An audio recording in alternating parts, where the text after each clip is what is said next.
Good morning बच्चों, केम छो बधा मजामां?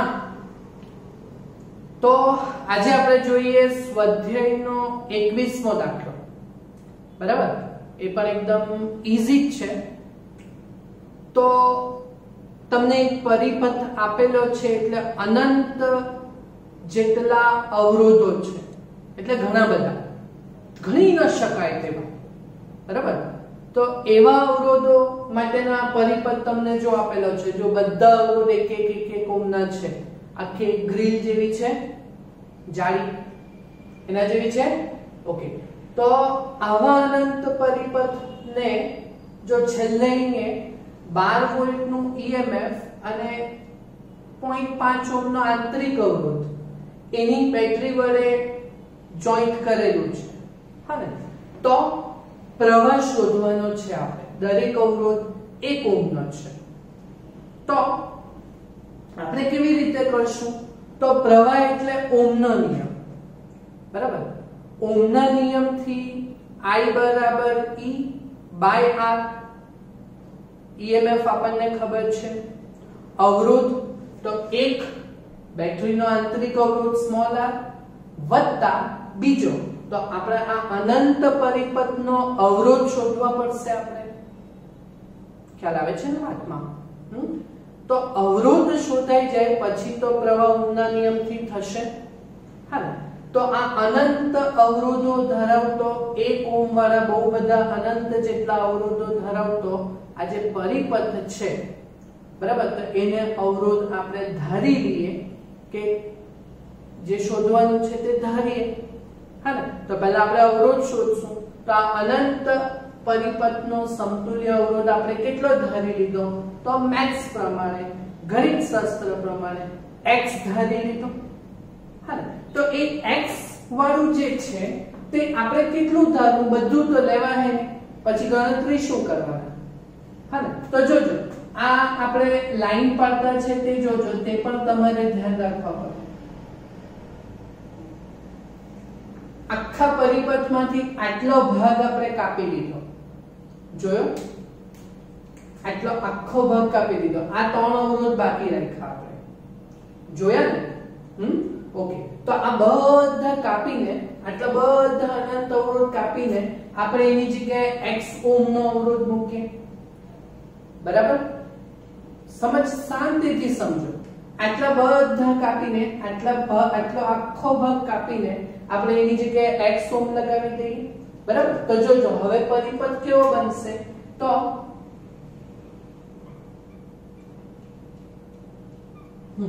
તો આ x ઓહ્મનો લઈ લીધો આપણે,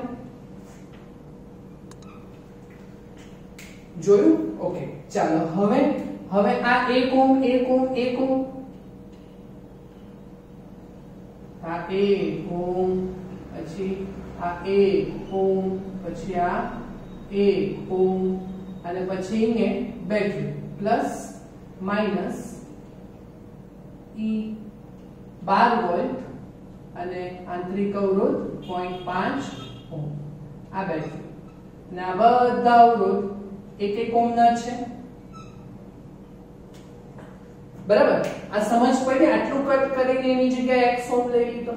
બરાબર, હવે આનો સમતુલ્ય અવરોધ તો શાંતિથી જોજો. હા, હવે જો આ બેનું જોડાણ કયું છે?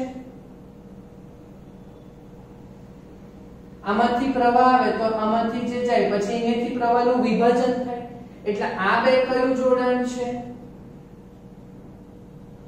સમાંતરમાં છે આ બેના જોડાણ. તો સમાંતર જોડાણમાં સમતુલ્ય અવરોધ ઉપર ગુણાકાર નીચે સરવાળો. ઓકે, તો સમાંતર જોડાણમાં સમતુલ્ય અવરોધ આ આટલા લાઈનનો કેટલો થશે? તો ઉપર ગુણાકાર એટલે 1 x ના છેદમાં 1 x, એટલે આ લોકોનો જવાબ x ના છેદમાં x + 1 થશે, સમાંતરમાં છે એટલે. ઓકે, તો હવે શું થશે?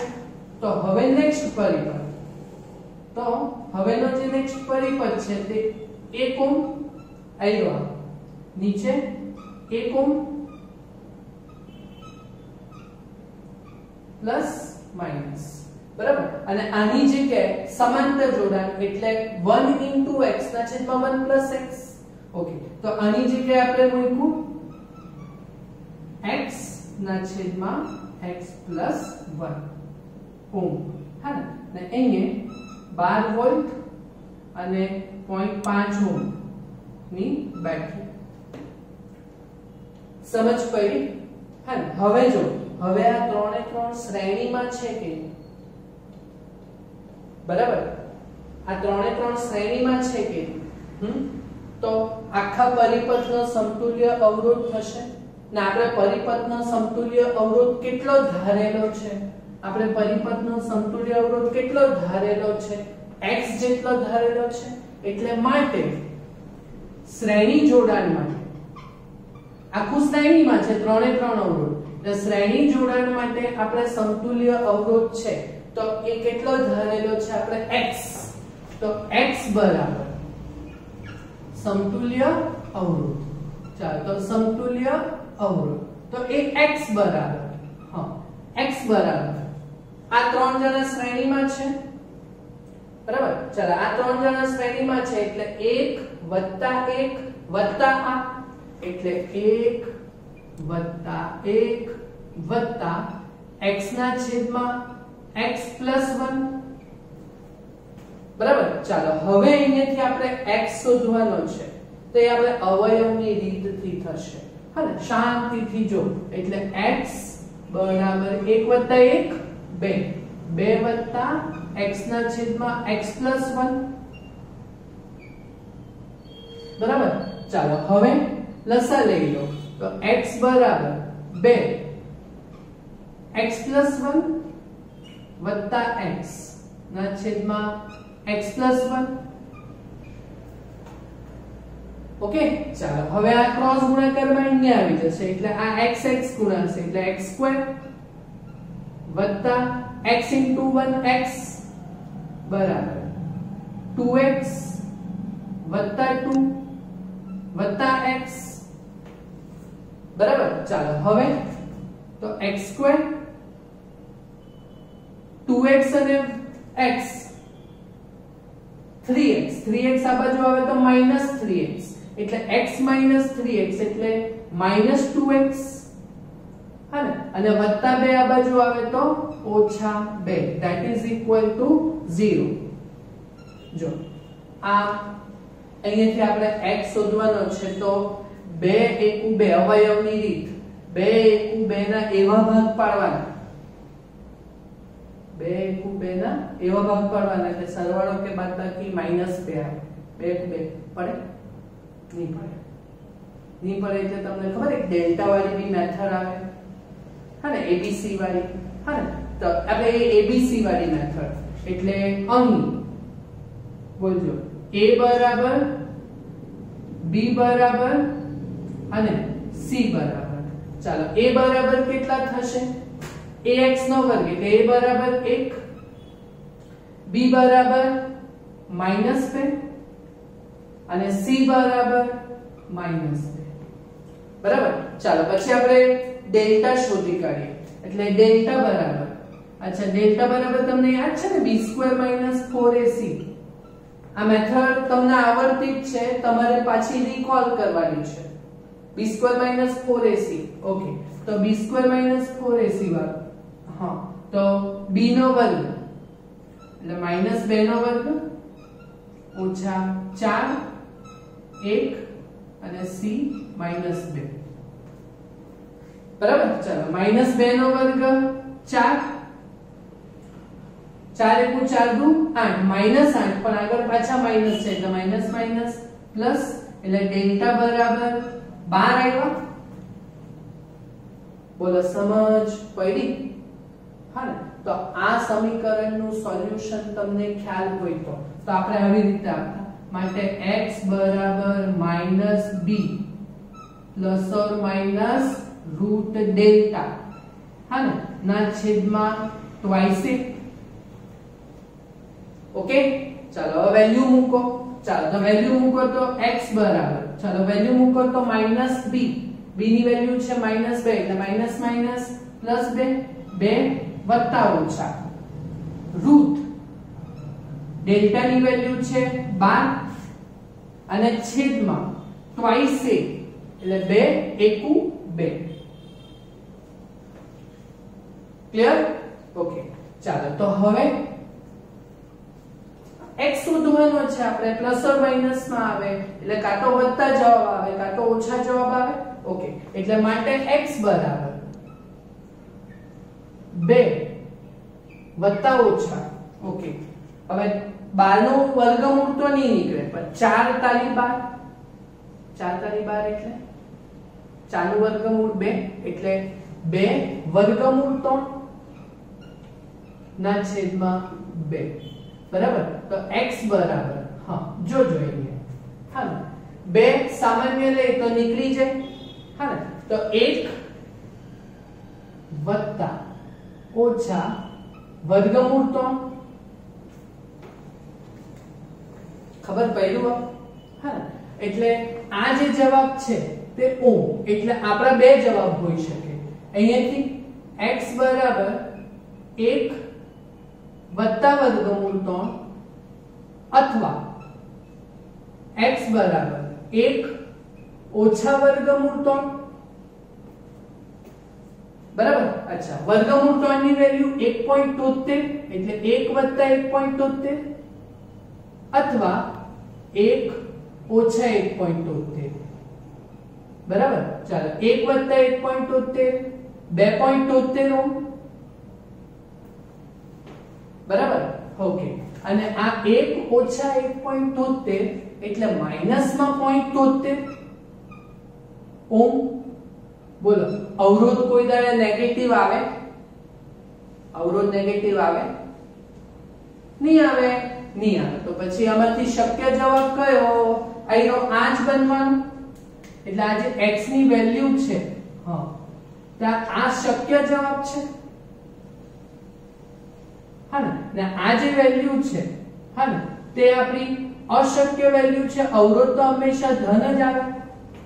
બોલો, સમજ પડી વાતમાં? ખ્યાલ આવ્યો તમને? એકદમ ક્લિયર? તો બોલો આપણે અવરોધ શોધી કાઢ્યો કે x નો જવાબ કેટલો શોધ્યો? 2.73 ઓમ શોધ્યો કે શોધ્યો ને? બરાબર? ઓકે, તો આપણે આ પરિપથનો સમતુલ્ય અવરોધ શોધાઈ ગયો અવયવની રીતથી. પણ આપણે તો શોધવાનો છે પ્રવાહ હા ને. તો એના માટે આપણે લગાવશું ઓહમનો નિયમ. માટે પરિપથમાં પ્રવાહ એ ઓહમનો નિયમ. પ્રવાહ I બરાબર ઉપર વોલ્ટેજ એટલે EMF ના છેદમાં અવરોધ. તો એ આપણે આખા અનંત પરિપથનો અવરોધ x ધારેલો છે ને તો એ x વત્તા પણ આની ભૂલવાનું હે આ નાની બેટરીનો પણ આંતરિક અવરોધ છે ને હા તો x વત્તા સ્મોલ r. ઓકે, તો અહીંયા EMF કેટલું છે? 12 વોલ્ટ છેદમાં આ કેટલું શોધ્યું? 2.73 વત્તા 0.5. ઓકે, તો 12 ના છેદમાં 3 પોઈન્ટ. અચ્છા, આ કેટલું થશે? 3.232 એટલે 3.23 થશે આ. બરાબર? એટલે I બરાબર 12 ભાગ્યા 3.23 કરો તો તમારો જવાબ આવશે 3.7 સમથિંગ. એટલે 3.71 એ જે બી આવે તે. ને પ્રવાહ શોધ્યો ને એટલે પ્રવાહનો એકમ શું આવશે? એમ્પિયર. ક્લિયર? સમજ પડી તમને દાખલામાં? હા, સમજ પડી ને? જો પાછું સમજી લો.